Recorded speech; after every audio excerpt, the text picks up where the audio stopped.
The cooling system, the system that cools your engine and keeps it at the proper operating temperature. Now, I like to divide the topic into two areas. First, the coolant itself, and second, the parts that make up the cooling system. The coolant is the mix of water and antifreeze that circulates through the engine to draw off heat. First, you need to have the proper amount. If you don't have enough coolant, it can't keep your engine cool. You also need the right kind of coolant. Different makes of vehicles require different coolant formulation to protect against corrosion. Finally, your coolant needs to be fresh. Over time and miles, the anti-corrosion additives in the coolant are depleted, and the coolant can actually start to eat away at the cooling system parts. Your owner's manual and your service advisor can help you with the recommended coolant replacement schedule and make sure you're getting the right type of coolant. Now let's talk about the cooling system components.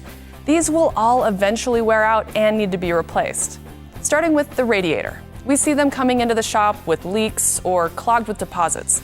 Depending on the damage, we'll clean, repair, or replace. We also see radiator pressure caps that can no longer hold the proper pressure.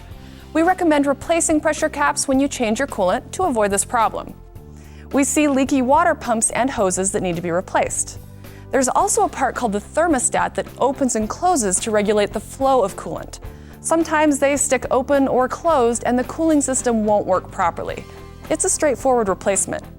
Now, engine damage from overheating can be very expensive to fix, so it's important to maintain your cooling system properly, with scheduled coolant replacement and periodic inspections of the cooling system. Certainly come in if you suspect a leak and have us take a look.